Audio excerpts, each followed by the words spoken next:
Yeah. There we are. I love that.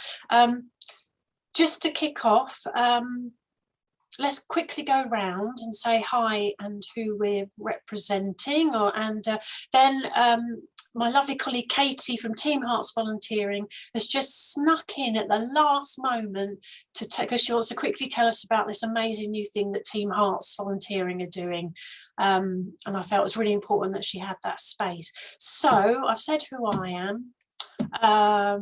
Shall I start? Alex, would you be kind enough to? Yeah, I'm Alex Girosi. I'm the chair of the North Hearts CVS. I've been the chair for about 4 years, I think. And I was previously on the board some years ago, but I had to keep rushing into London for meetings. So now that I'm retired, it's a bit easier. I've been involved in the voluntary sector on and off for 20, 30 plus years or whatever. I used to run a multi-purpose community project in King's Cross. And since then, I've done a mixture of housing, community development, and more recently, performance and business strategy management. Wonderful, thank you, Alex. Marcia? Hello, it's Marcia. Marcia, beg your pardon. That's okay, that's okay. I'm Marcia, I'm from the Association for Accredited Learning, CIC. We work with organisations to support them to get accreditation for their service users. So I'm really excited. So it was set up in 2017 and I've just done some maths, and since 2017 we've helped 500 service users gain qualifications. So that's our remit. Nice to meet everyone. Thank you, Marcia. Sue. Hello, my name is Sue Ross. I'm very sorry, my keyboard doesn't work while I'm on Zoom, so I can't change my name. My name is Sue Ross. I'm from a group called Life Getter that deals with the emotional effects of people with acquired disabilities and diagnoses like fibromyalgia, stroke like myself, or depression, that type of thing. And we've been a member with Heart CVS for around, must be about 8 years now, something like that. So we deal with that. So we're a private community foundation group. Wonderful, thank you very much, Sue. Roberta, you're on mute. So. There we are. Okay, you can hear me now? Yes. Excellent. Hi, I'm Roberta Meldrum. I'm the director of the Letchworth Centre for Healthy Living. I should say founder as well, 37 plus years ago. We're a centre for well-being, really. We run classes in activities like yoga and Tai Chi and Pilates. Pre-pandemic, we were running nearly 100 a week. We're pretty big. We run a large counselling service, which again pre-pandemic ran 7,000 counselling sessions a year, and we run a complementary health clinic as well. We are very much in the business of health promotion and health prevention, and recently we've been commissioned by the local primary care network to deliver a health and wellbeing coaching service to people with anxiety in the community. And we also run mindfulness programs in schools, and we run a positive movement, gentle exercise wellbeing program for older people, which has been nationally award-winning. That's us. Fantastic, thank you, Roberta. Andrew. Morning, everyone. I'm Andrew Phillips. I'm here representing the Letchworth men's shed, but I'm also I also run the North Hearts charity detector group, and I provide funding for a number of other members of NHCVS. I used to be a trustee. I was a trustee up to February of this year. I resigned finding some disagreements with the way the memberships were run. Thank you, Andrew. Claire. Morning, everyone. I'm Claire Morgan. I lead the community engagement team at North Herts Council, and we're one of the funders for CVS, and we also provide funding streams for local voluntary and charity organisations. So that's what I'm doing here. Wonderful, thank you, Claire. Caroline. Hi everyone, I'm Caroline Stephens. I'm the director of Arts Inclusive Theatre. We use drama and the arts as a tool for wellbeing. We're currently working in Stevenage, providing after school sessions for children and for young people at the Gordon Craig Theatre. Brilliant, thank you very much. Gemma.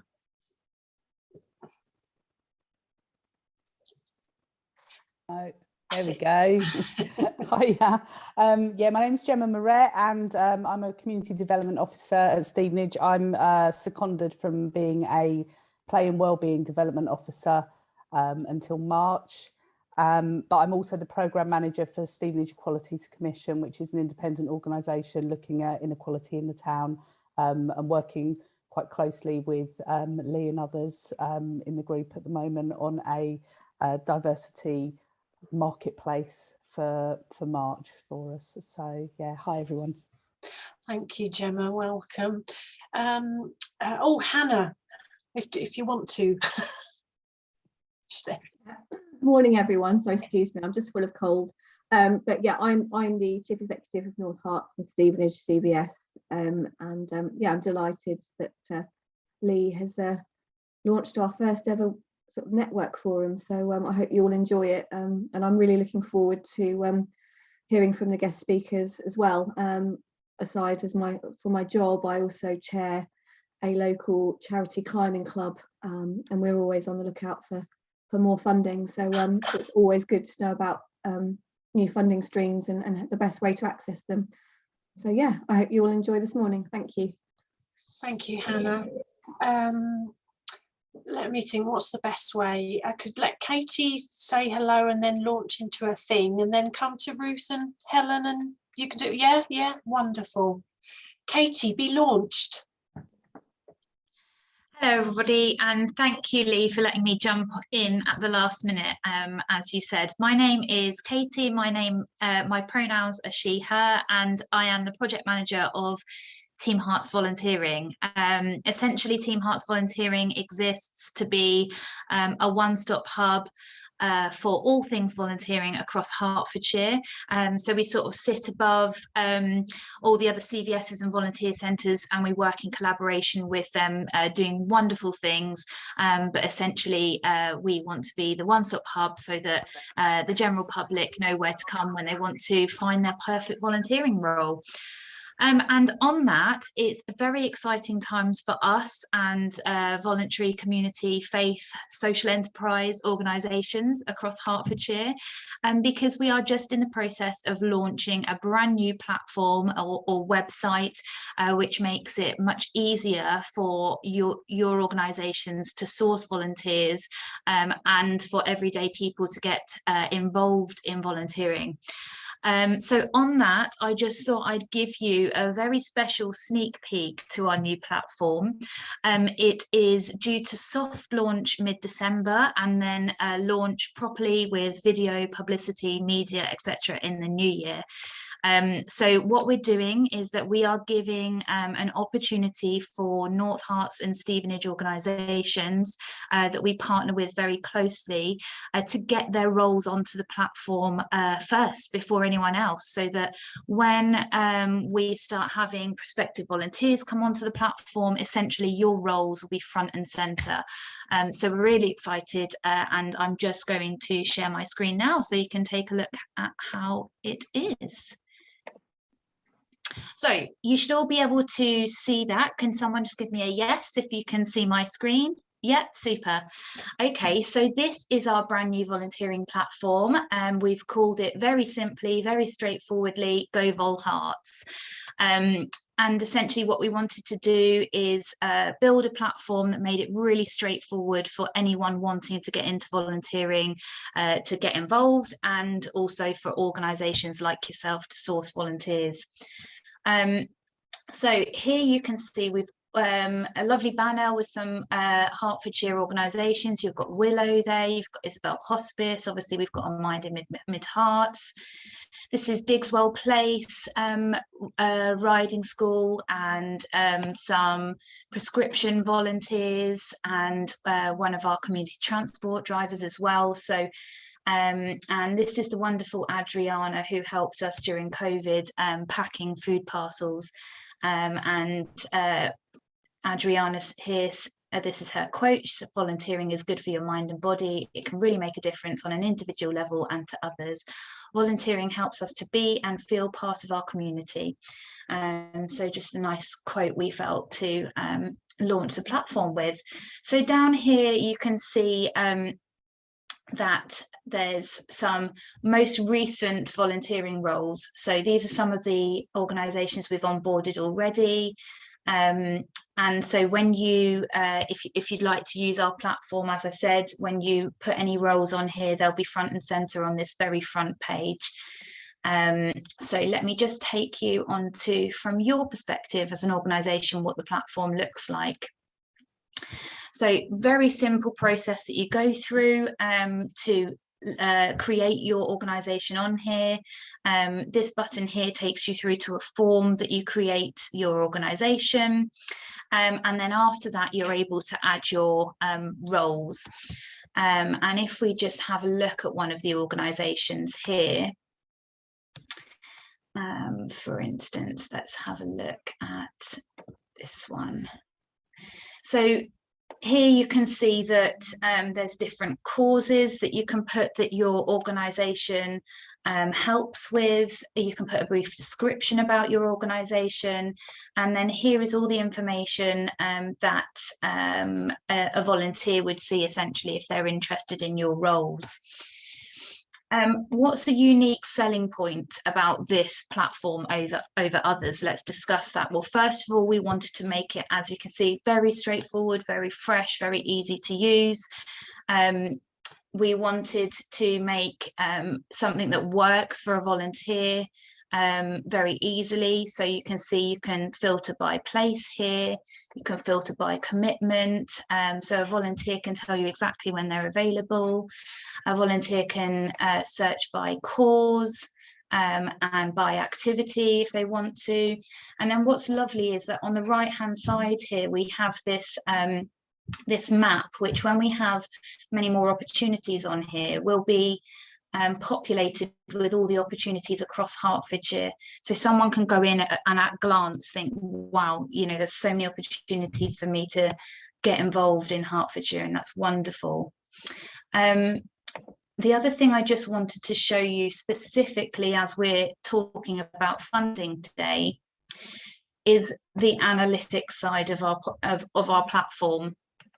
So obviously we've been talking about funding here. One thing that the platform is great is giving you an overview of where your volunteers are coming from. So for instance, you can break down by where they are locally, you can break down by age demographic. So a lot of reporting data if you are a volunteer involving organisation. On the funding side, what's really special about this organisation is that it's linked in with the UN Sustainable Development Goals. And therefore, when you're utilising this platform, you can take off data which says how your organisation is contributing to the UN Sustainable Development Goals, as you can see there on the screen here. And that is going to help you to attract funding when you're writing bids and things like that. So when you are applying to funding, you can say, well, actually, we know that we are contributing to this goal by X amount or this percentage, which is, we believe, is a really unique selling point of of the platform. And again, you know, a lot of reporting data that the platform can give you. What I will do is that if anyone is interested in getting on board with this platform, if you are a volunteer involving organisation, please do get in touch with me. I'm going to put my details into the chat now, and we can send you a link that you can get through to the platform, create your organisation, and then create any roles you'd like to go live on the platform before we officially launch. So that was a very quick whistle-stop tour, but I hope it's been a lovely insight into how the platform looks, and going forward we will also be hosting more training and sort of workshops on the platform, so that if you've got any questions about it at all, they will be answered for you. In the meantime, I'm at the end of the phone or on email if you want to ask. So I'll stop my share there for now. I'm happy to take any questions if anyone has them, but I am just conscious of time. So I'll put my email and contact details in the chat for you now, and we hope that if anyone here does have volunteers in their organisation, that you will come on board with us to this new exciting platform. Thank you very much. Thank you, Katie. Oh, look, that's lovely. Well done. Yes, and obviously you can get in touch with Katie through me as well. I can pass her details on, absolutely. So thank you everyone for giving that little space there to our Katie. It's very important that we did. We've had Adrian join us, and Angela and Carver join us. That's wonderful. Hello. I'm going to pass the mic over to Ruth and Helen now, and just a reminder to those that have just joined, this is being recorded, so please do not swear. No, seriously, if you want to turn your cameras off, that's absolutely fine, and we'll have a chance to chat and ask questions when Ruth and Helen have done their bit. Over to you, ladies. Thank you. Thank you so much, Lee. Lovely to see you all, lovely to meet you all virtually. My name is Ruth, pronouns she, her. I'm a funding manager at the National Lottery Community Fund.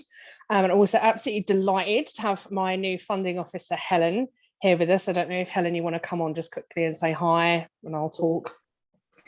Yeah, hi, my name's Helen. I am the new funding officer for Hertfordshire, or for most of Hertfordshire, and I've been in post for about 3 weeks. So I've lived in Hertfordshire for 15 years, but I've been working across the border in Luton, so in the sector. So I'm very interested and excited to meet any of you and just to learn what's going on in North Herts, really. So do be in touch. I could, I guess if you get in touch with Lee, she's got or I could put my contact details in the chat, or Lee, you can get in touch with me via link. But I'm probably not the person to tell you all about the lottery fund. Ruth's best. Oh, I don't know. You can keep an eye on me, Helen, and let me know if I'm saying the right things, and kick me under the table if I'm not, because we're together today at our colleague's house. So I'll just tell you a little bit about how the regional teams work at the National Lottery Community Fund. So because you may have been in touch in the past with my colleagues, Rupal Shah, who was the funding officer for Hertfordshire previously, and James Dove, who was the funding manager for West Anglia, which included different areas, but it included Hertfordshire. So Rupal is still with the fund, but she's moved into a different role, hence Helen has joined us.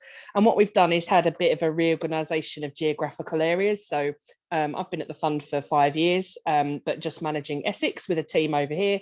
And now I've taken on Hertfordshire as well. So I will know a bit about the geographic, thematic context, but really excited, like Helen said, to get to know the organisations, get to know what's going on in the area. So again, interested to hear from you, interested for you to tell us sort of what's going on and what you're seeing in your areas.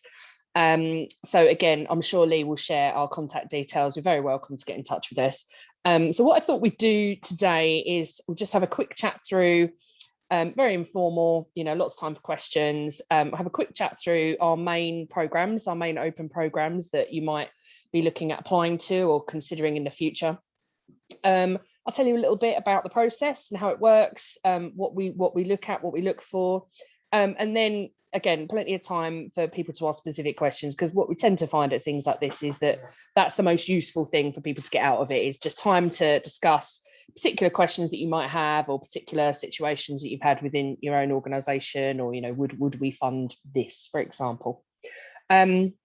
So I suppose the first thing to say is to keep an eye on our website, because we do quite a few smaller grant programs that pop in and out, that pop up and down. So things like what we've done recently is Places Called Home with IKEA, and Together for Our Planet, which was around like community climate change projects, together with the government around COP26. So it's a good idea to just keep an eye out for things like that. And anything that comes out like that, you know, we'll try and give Lee a shout, and I'm sure that the CVS will be able to inform you as well. But it's a good idea to just keep your eyes open for those. And those tend to be sort of smaller amounts of money. But the main programs that we have here at the Communities Fund are twofold. So they kind of split between applying for £10,000 and under, and applying for £10,000 and over. So anything above £10,000 is what Helen and myself deal with, and our team. So we'll talk about our lower grant funding. You know, that's something that we obviously do a lot of, but that's all dealt with centrally at the fund. So while I'm very happy to talk about it and answer as many questions as I can, it's not something that we deal with day to day. So you might be better served, and again, we can pop this in the chat, going to our advice line about that. But everything over £10,000, that's our problem to deal with. So we can easily talk to you about that. So here at the Communities Fund, I suppose it's difficult to define what we do because it's very generalist, but I suppose how I usually try and sum it up is it's about like people and community. So we fund a massive, great variety of projects, you know, from you know, projects supporting older people to supporting younger people, to mental health, to disability, to homelessness, to LGBTQ plus communities, anything and everything really in that vein. You might know by the name, or you might know already about us, that we're one of the lottery distributors. So people playing the National Lottery, and thanks very much if you do. £30 million a week goes to good causes. And that's split between the different distributors, of which we're the biggest one, but there are the others, again, which you may well come across or be funded by people like Arts Council, Heritage Fund, kind of does what it says on the tin, Sport England, much more about physical activity. But we of course all cross over with each other, and, you know, fund things together sometimes, and work together. So what we look at is, again, that much more sort of people and communities focused side. So I'll talk just a little bit at the beginning about our smaller grant program, and that's called National Lottery Awards for All. Again, you maybe have had funding from there in the past. It's a fantastic grants program. Again, that's the majority in terms of numbers of the grants that we do. We do thousands and thousands of them every year. Grants up to £10,000 over the course of 1 year, for again, a very wide variety of things. And it's just a very simple application form on our website. Once you go onto our website, it's pretty clearly split into under 10k, over 10k, and you just follow the prompts and you get through to the right side of the website. And the information that you're asked for is, you know, very, very simple, very much like, you know, what do you want to do? How do you want to do it? You know, and who's involved? And what we're looking at across our grant programs, and we'll talk a little bit about this after I've told you a bit more about our larger grants, is our main ethos is called People in the Lead.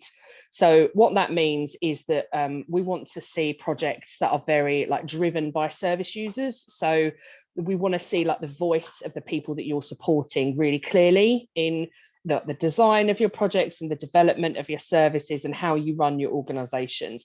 That looks really differently for every organization. You know, for you, that might be lived experience on your board. You know, for others, it might be, you know, a committee that sort of supports the board. It can look like so many different things. It's kind of difficult to put your finger on it. But that's what we really want to see across all our funding. So I'll just rattle on, but feel free to interrupt me, or we can do questions at the end.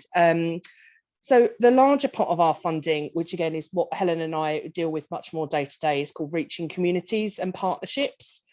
And that's, again, everything over the £10,000 mark. And that's, again, a massive variety. We have grants that are 15,000. We have grants that are upwards of £1 million. Of course, that's a lot more rare. And that can cover a wide variety of things. We do longer term funding between 3 to 5 years. It can often be things like core funding, salaries. I often tell people to come to us for things that are more difficult to get from other funders. You know, perhaps more project-based funding can be, you know, it's a tough world out there, but it can be a little easier to get. Whereas our sort of core funding for salaries, that can be a little bit more difficult to achieve. So again, it's kind of an expression of interest form on our website. It's not too long, it's not too complicated. Very clear when you go on the site how to get through to it. And you're asked, you know, what do you want to do? Who do you want to do it with? How are the community involved? And that's the sort of people in the lead question that I was mentioning. So how are your community involved? And we'll ask you a bit about the organisation itself, you know, where you are. And we try and ask enough information for us to give you a steer of whether we want to progress with this proposal or not. So we have a 2-stage application process. We try and ask for as little as we can at the first stage. We don't want to waste anyone's time. You know, we're conscious that, applying for funding is an absolute, try not to swear, it's a real pain. And, we don't want you to have to do that if we're not going to fund it. So we try and get a minimal amount of information. We might ask you a few questions, we might not need to, and then we'll take you to an initial panel of our colleagues that basically we decide if we're going to be able to progress or not. And we try and do that within 3 months. The whole process, I would say it tends to take about 5 to 6 months end to end, but we try and make that initial decision within about 3 months. And then let's say that you're successful at that stage, you then write a more full proposal, which we would do with you. We provide guidance, written guidance, but there's not an application form as such. Like we ask you to answer our questions. We have quite a conversational approach. So again, at the first stage as much as we can, but definitely in the second stage, we're sort of talking people through that process. So often we'll be giving people feedback, we'll be giving you, in a nice way, hopefully, some challenging questions that we feel like the panel might ask you, to give you the best opportunity, really, to give you the best opportunity of success. And obviously, I'm, sure it doesn't bear saying, but it is a very competitive process. Any funding is super competitive. We've never got enough money to fund everything that we want to fund. That would be amazing if we just had endless funding. We don't. So it has to be competitive. But we do try and be really honest with people about the likelihood of success, or like what we would try and prioritize. So talking a little bit about what our priorities are as a fund. Again, they are very broad, they're very generalist, but broadly speaking, we fund early intervention. So we look at projects, work that's looking at resolving issues before crisis point, although we do also do crisis point projects. It's just a very broad set of priorities. Secondly, and this is our sort of specialty really, I suppose, is like relationships across communities. So bringing people together within communities, with whatever that community is, whether that's their own community, whether that's the wider community, families, relationships across different groups of people. And then thirdly, places and spaces. So places and spaces, whether that can be digital, whether that's real, whether that's green space, that are important to communities. And it's really important for us to see that the community is really invested in that space, whatever that space is. So I thought I would just briefly touch on a couple of things to think about if you're applying, and things that might that often perhaps groups miss out on, or that are like big reasons why people don't get funding. And again, that might be useful to you. I would say, like, we really try and have early conversations with people. We really do try. We're only human. We've only got the same amount of hours in a day as anyone else. So we do try and do that. You are very welcome to get in touch with us, and we will try and have a conversation with you in order to sort of see if it's something that we might look at. But I would say if we can't do that, or if you're busy as well, put something in, put in an expression of interest, and we'll be able to give you a steer anyway of whether it's something that we could take further or not. So I suppose a couple of things that we see in applications is, you know, and Lee was mentioning about this as well, and I think it's really, really relevant, is like, tell us how you fit into like the local, I don't know a good word for it, but like ecosystem, I suppose, like that, how other services, like how do you fit with other organizations, like what partnerships do you have, who do you work with, like tell us what role you fulfill. Like, you know, I always kind of describe this as like a web.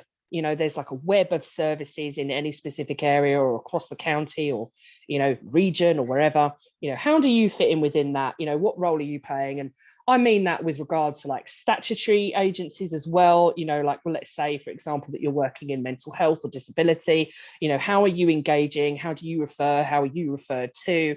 Are you commissioned, for example? That's really useful for us to know.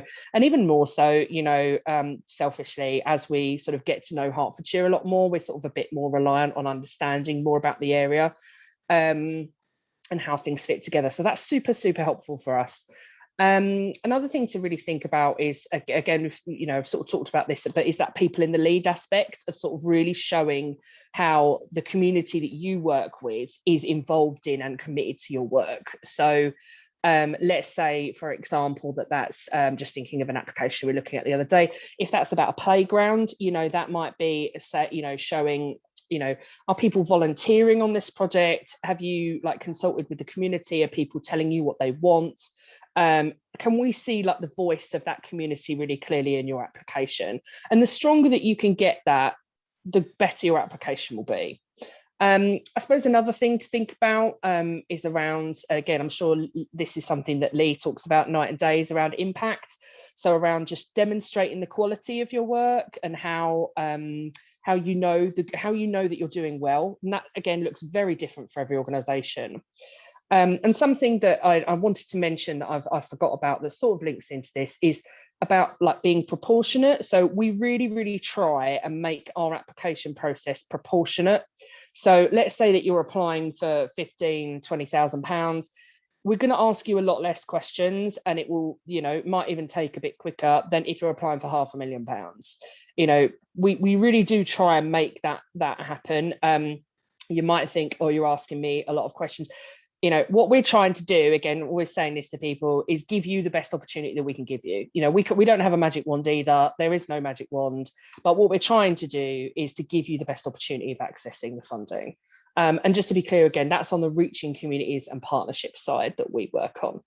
And then that also, I think, applies to sort of what I was saying about impact, is that we're not expecting you to have worked this all out yourself and be the complete experts, but we're really interested in where you've got to, you know, and what says to you that your service is successful, and how do you look at improving that? How do you look at it? How do you learn from what you're doing?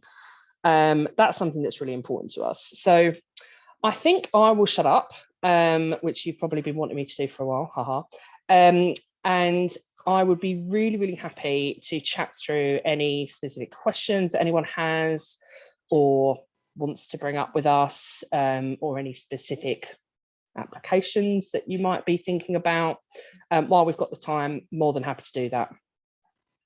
So I don't know if you want to, like Lee, I don't know, maybe if you, would you mind facilitating that for me if people raise their hands, or is that okay? Of course it is. And just, thank you. It's just so lovely to put faces to this huge body that is the National Lottery. Just, I mean, it's quite a daunting thing. So it's great to see the human side. So, well, that's really good. And we don't, you know, just to touch on that, like, you know, it's really important to us that we do provide that. Like, we really don't want people to see us as an ivory tower in a distance. We really aren't that. You know, we are real people. You know, there's Helen and I here, there's other people in Essex. I promise you, we do not bite. I've just come from the other side. So I've been a trust and grants funding officer for a really long time for a charity, and I've been very nervous about applied towards full, very nervous about reaching communities. And actually now I've come to this side, I was sort of thinking we should have applied years ago, quite frankly, because it's actually, I think maybe 10 years ago there was a reputation that it was a very complex process, and I think it presumably they've made change, everything develops, but it really isn't that frightening. I will be ringing the charity I've left going, you should apply now. No, I'm not here. You should definitely apply. So just some encouragement if you're thinking it's a big faceless organisation, actually it's it's from the other side, it's not. Oh, yeah, Thanks, Helen. That's super. I really appreciate that. Thank you. Yeah, they definitely should. It just shows how important things like this are as well in sharing information. But Claire has had her hand up. Go for it, Claire. Thanks, Lee. And thanks, Ruth and Helen. I was just going to say, as a partner funder, it might be nice for us to touch base if you want a bit of kind of background information on the local community in North Herts. Yeah, we'd love that. Yeah, Love I'd really be happy to meet up, the three of us, and then I can let you know all the different issues and organisations locally that I might be sending your way, and also just give you a bit of a flavour of the type of issues that we have in North Herts. Yeah, that'd be awesome, Claire. If we can link up, I don't know, Lee, if you could introduce us, or we'll pop our email in the chat or something. Excellent.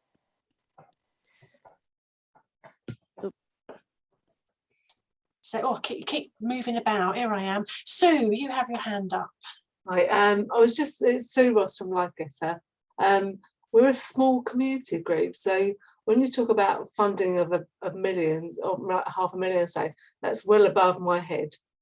So I was interested to see how small your grants get, because I mean, to be honest with you, I mean, like I've just applied for a grant for like £600, I say. So do you go that low? Oh yeah. So our awards for all level is £300 to 10,000. So anything between that, again, you're more than welcome to do that. We also sort of mentioned at the beginning that we occasionally do these sort of smaller pots of funding that are around specific themes. So those tend to be that sort of level as well. So keep an eye out on those. But awards for all, definitely £300 minimum. So yeah, more than welcome. Hope that's helpful. That's great. Thank you very much. It sounds really interesting what you're doing, by the way. I'm someone with an acquired disability, so I think that's really interesting that you're working in that way. Thanks for what you're doing. We're a small community group sort of thing that's based in Hitchin and around sort of thing. So we're not national or anything like that. So big money. Oh, that's great. Really. That's great. Yeah, this it needs all of us, doesn't it? Yes, it does, definitely. Thank you. Not national yet, Sue. That's what you're going to say. Yeah.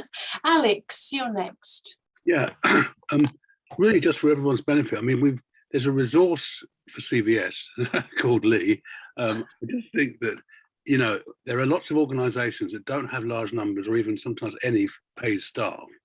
So I just think it's really important that some of this stuff can be routed through Lee, who can actually give a lot of advice on the best way of getting funding for things from even quite small levels to higher levels. So what I'm saying is, obviously there are other people not at this session, but they need to be, I think, made aware of Lee's work and the advantages of talking to Lee before they put in applications, so that we can actually give them also help to give people the best shot. Obviously Lee's time is limited, but that being the case, she is there to offer support for people considering funding applications. So on one level, I'm sorry to give you more work, Lee, but I'm sure it's work you'll look forward to doing. We need sleep, Alex. I mean, it's and I can't do any of this without the support of other people. So and I'm not, which is wonderful. So, but thank you, Alex. Adrian, I see Angela. I've seen you. I'll come to you after Adrienne, if that's all right. I'm not saying your name right, Adrienne. Adrienne. Yeah, hi Lee. So I am Chief Executive for the Living Room and Addiction Recovery Service, which covers Hertfordshire. I'm also Vice Chair for North Herts and Stevenage CVS. I would say that Lee has helped us with bids before, just to point that out. But my question was to you, Ruth, does being commissioned affect the likely outcome of any funding that you apply for? That is a great question, Adrian. I would say that it's not, I would say it's not particularly a factor either way. So it really depends, like every application is so case by case. So I would say that it was more on the side of it being helpful. So part of what we're looking at, part of what any funder is looking at, is sustainability of an organisation and what other income streams that they have. So, and again, I mentioned earlier about like links to services. So particularly, for a service such as yours, that is exactly the sort of questions that we'd be asking you. So like, how do you link into like the, drug and alcohol provision? And if you're a commissioned organisation, that makes that a lot easier to see. So I would say that is very helpful. We fund a lot of organisations that are commissioned, and again, something that we're interested in, I'm always particularly interested in, is supporting organisations to get to the point where they can be commissioned. So that's obviously a big issue in the sector, particularly for smaller organisations. But no, it's definitely not a disadvantage, if that makes sense. I would say it was more of an advantage. And I suppose just something to just say about our process is that there aren't really sort of like black and white arbitrary issues in our process. We don't go through some sort of flow chart where we're like, right, they're out, they're commissioned. Do you know what I mean? It's much more of, we're like weighing up different factors. So I would say that it was a good thing generally, but that there's not really any one factor that's like the be all and the end all, but that it would be probably an advantage. That's really good to know, because being a trustee for a commission service and also a CEO of a commission service, that's quite useful to know. And yeah, pass definitely. That on. Yeah, and again, if anyone else is listening or watches this back later and they're thinking, well, we're not commissioned, but we'd love to be, please tell us about that. We'd be very keen to help you do that. How do you want to get to that point? Do you I don't know, do you need to look at your monitoring and evaluation, for example? Like something that we are able to do with our funding, because it is so generalist, is look at that development of organisations and look at capacity building. And I think that's something that is really important for us, because it's not generally something that a lot of funders do. So keen to do that for organisations as well. I hope that answers the question. Perfect, thank you. Great. Great, thank you. And Angela, if you can remember what it was you wanted to ask.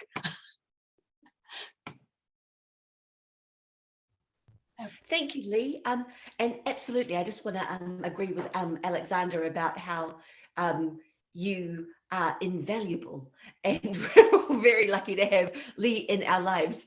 But my question, Ruth, I'm part of a group that's trying to get a library of things together in Letchworth, and it's a great idea. It's not my idea, but it's a great idea, and it's getting a lot of momentum sort of going. We're linking up on Saturday with the Hack Space. They're doing a repair cafe in Hitchin, with the idea of sort of being able to, we can use their repair cafe if they can use our library of things. But my question is, my research has shown that the Lottery Fund has funded a lot of libraries of things in other places. Is that something that I can use in a funding bid? Is that something else to reference? Yeah. That's good. That's a good question, Angela. That's a good question.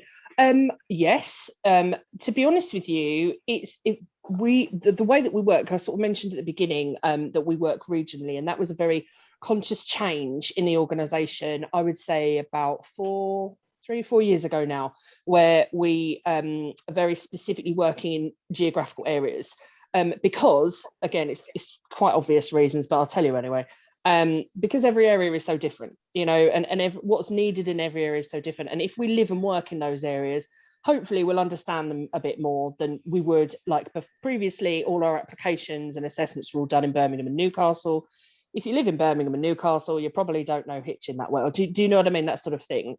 So I would say that can be helpful, but I do really think that I would phrase it more about the specific place that you're in. So I would say it's more about like, how do you feel like that meets our priorities? Like, again, I've definitely seen us fund things like that before. and also like how you're linking in with other things in your area, as opposed to you funded something like that over there. Do you know what I mean? Because we, and I'm not saying this specifically about you, but there's lots of times where we'll fund that over there, but we wouldn't fund it over there. And it's very specific reasoning because of what else is in that area, what else we're funding. You know, everything is so case by case, and I'm really not saying it specifically about your project, but just I think that it's more useful to focus on like connections within the area that you're in, if that makes sense. That's really good advice. That's really helpful. Yeah. That's fine. It's got all the other things. I've been taking notes. No, that's fine. If you have more questions, I'm here to answer them. Oh no, it's just I mean, I'll let the others have their time with you. It's ticking a lot of boxes. It's people led and linking up with other organisations and stuff like that. So awesome. I'm quite excited. That's good. Thank you so much. That's all right. You're fine. Thank you both. Andrew, did you sort of waved? You're on mute at the moment.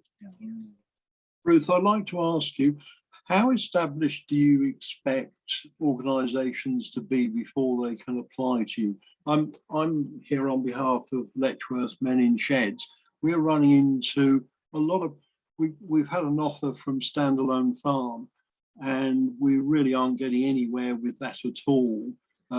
To find premises. We're going to have to look for premises elsewhere. But do you expect us to be up and running and working before we can apply for any grants from the National Lottery? Yeah, that's a great question, Andrew. A lot of very good questions today. I would say it really depends on how much you're applying for and what you're applying for. So let's say that you you came in towards for all and you were asking for some, a few thousand or, up to that level to set yourself up, to get some equipment in. I don't think that would be an issue for us. We do have to have, so you do need to be a not-for-profit organisation. Yeah. So, let's say that you're constituted or whatever form it takes. We're pretty flexible on that. You need to be a not-for-profit. You need to have a bank account. There need to be 2 signatories on the bank account. This is all on our website if people want to look it up later. We need to have 2 unrelated directors on the board. Other than that, that's okay. Obviously for bigger amounts of money, we're going to be looking at things like, how do you know that the service is going to be successful, things like that. But at the lower level, I think we could be pretty flexible about that if you are looking for a bit of funding to get yourself set up.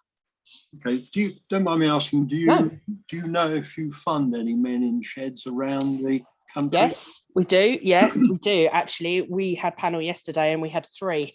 So it was, or maybe 2. Anyway, we definitely do it. We fund the network of men's sheds in Essex that is run by the CVSs in Malden and Uttlesford. They run like that sort of pan-Essex network of men's sheds. And we funded that. So I suppose that's at a bigger level because that's more about like the capacity of running multiple sheds as opposed to a smaller one. But yeah, I mean, it's definitely, the sort of thing that we look at. Yeah, Helen's saying she's not sure that we're funding any in Hertfordshire, but I'm not 100% sure, to be honest. We could have a look, but it definitely is something that we, the type of thing that we would look at. Obviously, can't promise, but no. It's the type of thing. Yeah. I just wanted the general information. Yeah. I can take back to my board. Okay. Yeah, sure. Thank you. Thank you. Well, I mean, it sounds like there might be an opening for Men in Sheds in Hertfordshire to get some funding if you're one of the first, perhaps. But Roberta, would you like to ask a question? Yes, I would. One of the things that our organisation does is this well-being programme that I had mentioned for older people. And in fact, it was Awards for All that got us started because it funded the design and development and also the training of teachers back in 2016. And since then, hundreds and hundreds of people have participated in the programme. And it's been widely funded by local statutory and grant-making organisations. It's in fact gotten a national award as well. We've done evaluations of the work, and we're in partnership now with University of Bedfordshire, and they're doing a 3-year PhD study to look at its effectiveness in comparison with other interventions. It's aimed at people who have mobility problems, older people who have mobility problems, or who are living with long-term conditions. Now, the question, I'm sorry, I don't mean to be going round the houses, but I know you've spoken about your interest in supporting organizations to produce data that will interest commissioners.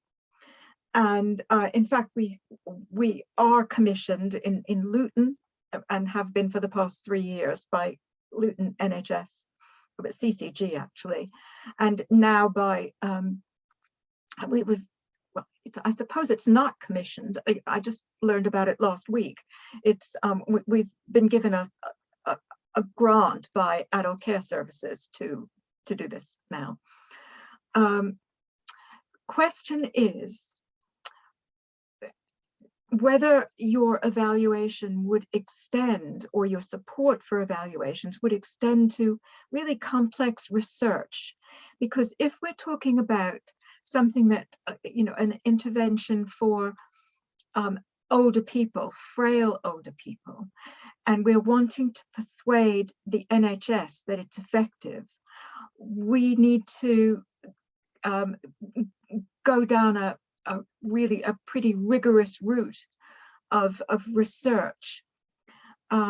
Would you support that? Because it would be quite hefty in terms of measuring before and after physical differences, as well as quality of life differences. And it would be fairly costly to do that. I finished now. That's no, that's fine, Roberta. Yeah, another great question. Yeah, it's a bit difficult to answer, to be honest. I mean, I think the answer is that yes, we would. I think it would just really depend on like the cost. So let's say that I don't really have an idea, to be honest, because we fund a fair amount of like external, like university type evaluation. One of our grants that I can just think of is being evaluated by a PhD student. And we do fund that sort of thing. It just depends, I suppose, because we've obviously got to make a lot of really difficult decisions about what we're going to fund, because we've never got enough money. So I suppose if it's like a really, really, really costly evaluation, and then we're having to sort of weigh it up against something else, it might not be successful. Again, there's, and never any guarantees anyway, but I suppose it might be better to sort of get in touch with us if you had an idea of how much we're talking about. And then we could sort of go from there. But I suppose the easy answer to say is that yes, we would look at that. Yes, we would consider it, definitely. Thank you. While you're here, though, that's fine. To get an understanding of your view of what really costly would mean. Yeah, it's a good question. Is 50,000 really costly? Yeah. No, it's a really good question. I suppose, yeah, sorry, there's not really like a really black and white answer, because it's what we're doing all the time is we're getting hundreds of applications and we're weighing them up against each other. So we're saying it, and what looks like a good value project against each other. I think 50,000 is not actually that unreasonable. For if it's a I think you'd really need to show us like the value for money. So we'd need to see, and again, I'm sure that'd all be sort of pretty easy to see from the university. We might ask you to see like I can't even remember what the word is, but like the briefing paper that might show us like how many people are being evaluated over what period, what do you plan to do? I suppose what we're more interested in is what the outcomes will be, like what will be the outcome of this evaluation for you. I suppose I'd say that about any application, like not saying that we're not interested in the activity, because of course we are, but mainly we're interested in the outcome, like what's going to happen as a result. And if you say, okay, that aside, if you were able to give us this investment, this will enable us to, you know, increase our capacity as an organisation. It will be able to increase our likelihood of getting CCG commissioning. It will enable us to access other funding streams. So I suppose we'd ask you questions like that, and we'd ask you perhaps things like why other, let's say that we were evaluating the work that other funders were paying for. I suppose we'd be asking you why they aren't paying for it. But it's so case by case. Really happy to have another conversation, Roberta, if it's helpful. Yes, indeed. And I wonder whether that conversation would allow us to say, put in a bid that was too high. I mean, because we have very lofty aspirations, not in terms of money, but in terms of the eventual reach. And if we were to say, yes, we would like to run this program for 500 people, and it would cost X amount, and would you then be in a position to say, well, we can't pay X, but we could pay Y, and would you tone it down to 250? Yeah, we do have conversations like that. Again, it's very difficult for us to be very specific about the amount, because just bluntly, the right amount doesn't exist. You know, we don't have a sort of perfect application that we're looking at. We don't have sort of the perfect level for you to look at. I suppose it's different factors that we're weighing up all the time. So I suppose with something like that, we'd be saying, okay, you know, what is, and this is something, again, less obviously in Hertfordshire, but if I was just talking specifically about Essex, this is something that we've done with commissioners.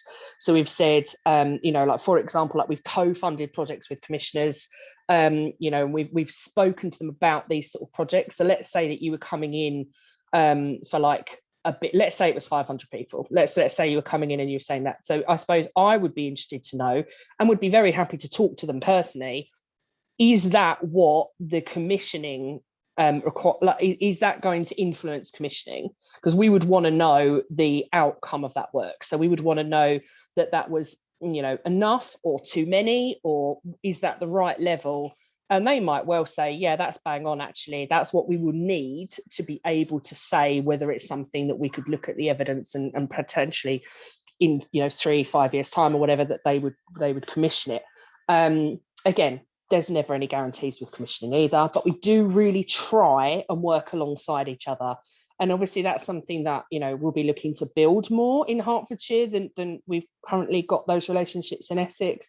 But it is definitely something that we can look at, and we can, again, we do try, as I was saying earlier, we do try and be really honest with you about what you're asking for. So if we get into the process and we think, you know, we do think we might be able to fund this, but we're not going to be able to fund all of it, we'll tell you that, or we'll tell you that we think that that is the feedback that you will get. Obviously, you know, we're not the oracles, you know, we don't know everything that our colleagues or our panel might say.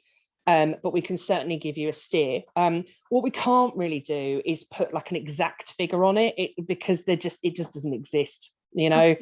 And I know that that's, you know, that can be a really difficult one, that people often ask us, you know, how much should I apply for? And it's a really difficult question, just because we don't really have an opinion. It's more about like your project and what it needs. Anyway, I hope that is in some way helpful. Very happy to have another conversation sometime. How could we do that? That's my last question. Yeah, what I'll do is, if Lee, would you mind sending around Helen and I's details to everybody? I'm happy to pop them in the chat as well. I'll do that now anyway, just so that everyone's got my email address. Sorry, Helen, did you just say you've done that as well? Should I do much? Yeah, if you wouldn't mind, thank you. Okay. Thank you very much. That's really fine. That's fine, no problem. Sorry, I keep moving because I've got sun on my face, so I'm trying to avoid it. Anyone else? Any other questions? I think what struck me as you were speaking, Ruth, was in terms of applying for any sort of funding, is that it's always worth having a go, isn't it? It's you know, you've got nothing to lose. No, exactly. I mean, you know, really, I would, you know, I really appreciated what you said earlier, Helen. Like, I really would say to people, you know, we might not say yes, you know, with the best will in the world. That doesn't say anything about your work. That doesn't say anything about your project. You know, we're never going to be rude to you about it. It's just that we can't fund everything. We'd love to, we can't. But you're very welcome to apply, and we'll give you feedback and tell you why not.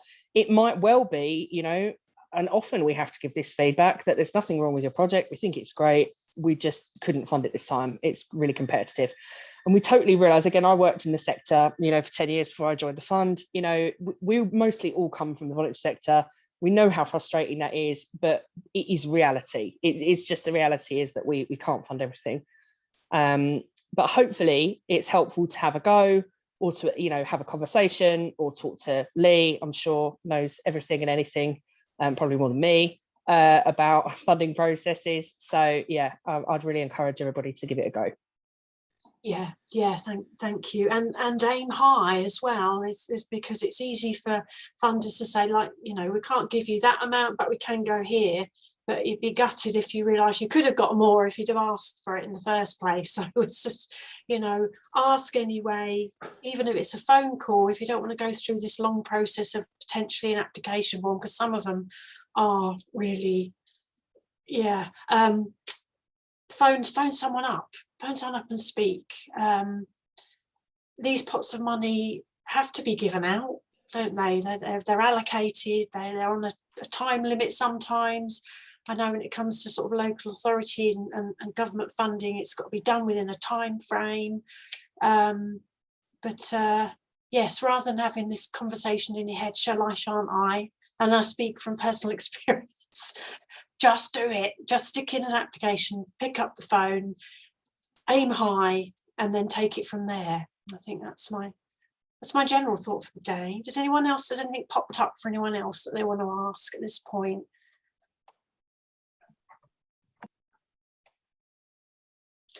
And that's okay if you think of questions later, because you can always come back to me, to us.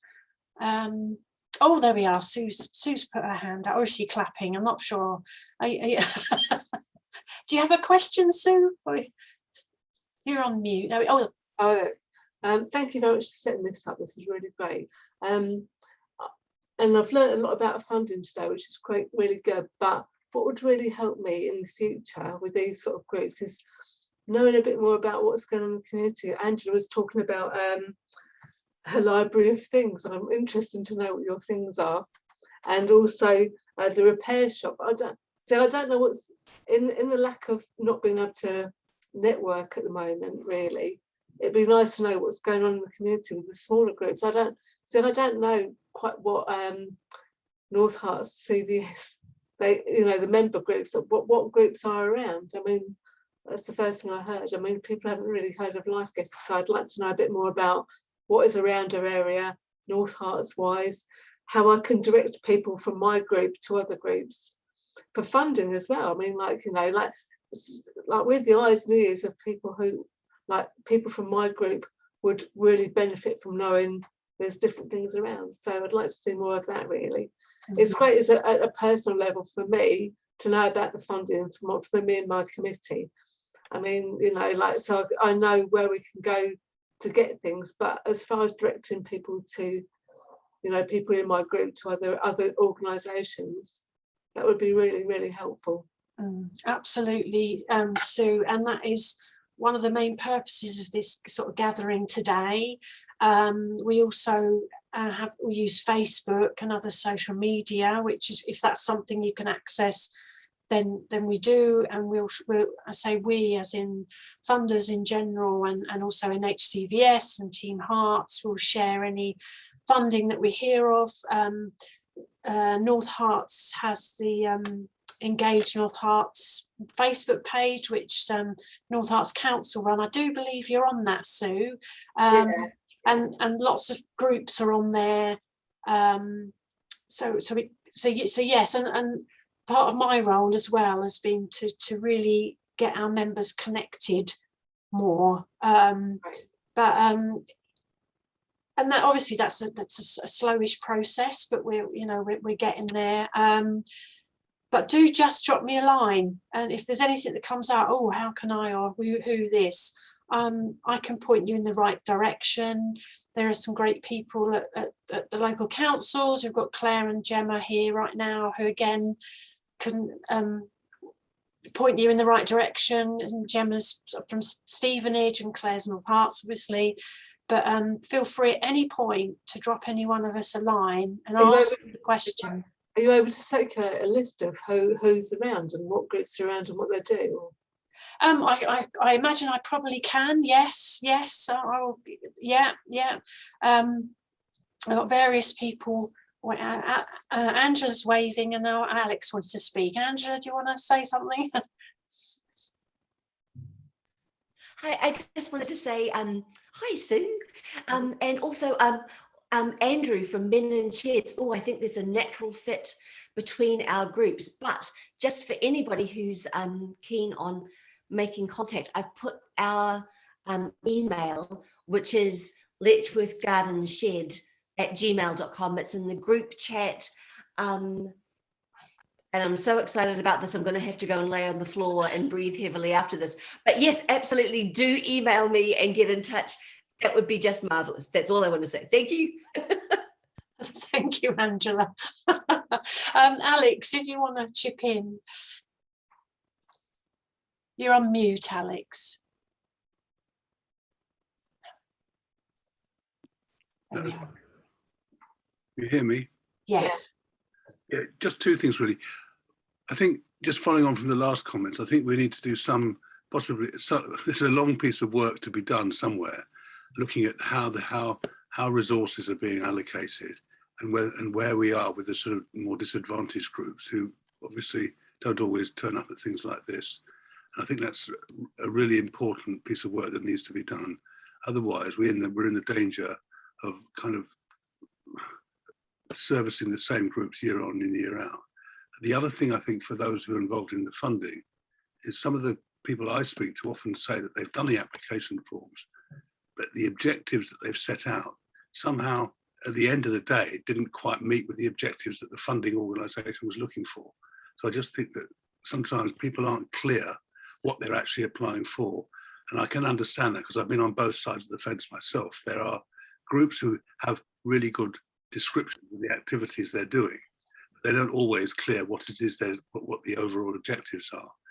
Occasionally too, they put applications in and then they get, the feedback they get doesn't seem to be in line with what they thought they were applying for.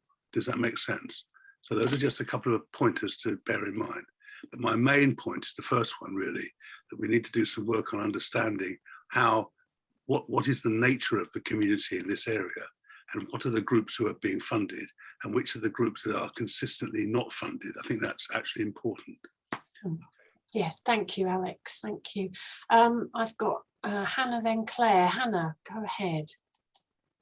Yeah, I just wanted to say, I think one of the fantastic things that we're doing by recording this meeting today is that I don't think I'm spoiling a spoiler alert, but our lovely Lee is going to be setting up a YouTube channel for our CVS. So we'll be uploading meetings like this to that channel and promoting that to the voluntary sector. So, you know, people can access it and rewatch it and gain the same knowledge that we've, you know, gained today from Ruth and you know, the lottery. So I think that's really beneficial. And you know, we will be doing that ongoing, so people can access and, you know, watch and, you know, have that information to hand at a time that's convenient to them, because we are aware that not everyone can make meetings and everyone is very time poor at the moment. So I think that's a real benefit. And then just to say, I think it's great that there's a real appetite for local organisations to find out what each other are doing, and I'm really excited by that. And I think, you know, it's something that I think Lee can bear in mind for her fantastic series of workshops that she's planned for the next year. And we could maybe, you know, challenge everyone with a 5-minute, what is your organisation and what do you do, and the key points, and so people can share the wonderful things that their organisations do and really learn about each other and how they can support each other better. So it's very much something that we want to promote and enable is groups to work together, come together, partner. You know, you're stronger when you come together, and you know, we've seen that in funding bids as well. So yeah, good luck everybody, and thank you. Thank you, Hannah. Yes, watch this space for next latest technology. YouTube. Claire, go ahead, please. I was just going to give a plug for our Engage North Hearts Facebook group for any community groups that want the ability to network with other groups. Let the community know what you're doing. It's a private Facebook group for community groups, organisations, voluntary sector, charities, anybody in that, and it's called Engage North Hearts. And that's quite a good way of networking and finding out what else is going on in North Hearts. And you can share your own stuff on there. Yeah, yeah. So you just have to be a Facebook member, and you find the page, and then you ask to be joined. That's it. You yes. join, and then we go, oh, it's Sue Ross. Yes, we'll have Sue. That's it. That's it. There we are. Okay, excellent. I'm just replying to the idea of a large networking session. Hannah and I had been pre-pandemic looking at one that was going to be held at our centre. I'm just thinking now, we are any minute going to be hearing from our beloved district council as to whether we've been awarded planning permission for a very large marquee on our site, which could accommodate a large number of organizations, even with social distancing. Initially, I was thinking, well, perhaps one does it online, but it could possibly even be a hybrid. And so, Hannah, I'm just wanting to perhaps have an invitation to revisit our original plan, because it was a good one, wasn't it? Yeah, definitely, great idea, Roberta. We'll speak after the meeting with Lee and come up with a plan. Great. Okay. Good luck with the proposal. Yeah, brilliant. And Sue's got her hand up again. Hello, Sue. I know, I'm going to beat my own drum here, because don't you worry. Like I say, when you talk about the pandemic, this has been brilliant for, and I think people who know me know that my wheelchair means that. So Zoom meetings are absolutely fantastic for people like myself, as far as access goes. So please, when you do start again, will you make sure that you realise that, you know, we're talking about doing things in marquees, which is great, but wheelchairs and grass don't mix, or wheelchairs and marquees don't mix. So please, can you sort of like think of us like the mobility impaired people getting out and networking again. Like I say, Zoom meetings are fantastic because I can do this in my own home. I don't have to worry about things. There's a lot of things to think about. So I'm sorry, I'm beating this drum for life, Getter. I'm sorry, but that's the way it goes. You know? No apologies needed, Sue. You're absolutely right. And it's always needs to be flagged up. And not only that, you know, geographical, you know, things affect people being able to attend. And I personally think hybrid is definitely the way to go, you know. And there's still folks feeling uncomfortable about crowds, quite rightly, because pandemic hasn't gone away. So there's lots of reasons to have, well, it's, you know, offering choices, isn't it? You know, so everyone can be included. So so yes, I think that's always worth mentioning again. Right, okay. Oh, it's 11:24 according to my little clock there. Anyone got anything else that's just sprung to mind that they desperately need to say before they lay on the floor? That's okay. I'm going to say, like I said, that this has been recorded, and it will be available to everyone who wasn't here today to look back on, and we'll be building up this library of resources on a custom built YouTube channel. Watch this space, coming very soon. Thank you so much to Ruth and Helen. It's been really, really useful today. And to get the idea that folks here today have found this whole thing really useful, and we will be doing more. Any contacts anyone needs, let me know. I'm going to tell you that the next meeting is planned for the 27th of January, which is a Thursday. I'm going to do this one over lunchtime, sort of 12 to 1:30, because I'll try to sort of move them around to suit people at different times, but like I say, they'll be recorded. It's been requested that we do something around setting up a CIC, a community interest company type thing, but it might be that perhaps our January one is just is importantly a hi everyone, let's just meet each other. I need to finalise those sort of decisions. So on that, I don't think I've forgotten to say anything else. It's been an absolute pleasure this morning to see everyone and your sunny faces. Keep us informed, keep in touch, ask any questions you like. If I don't know the answer, I know someone who will. That's my motto, apart from winging it. I'll see you all again soon. Thank you, everyone. Enjoy the rest of your day. Bye, everyone. Thank you. Thanks. Bye. Bye. Thank you.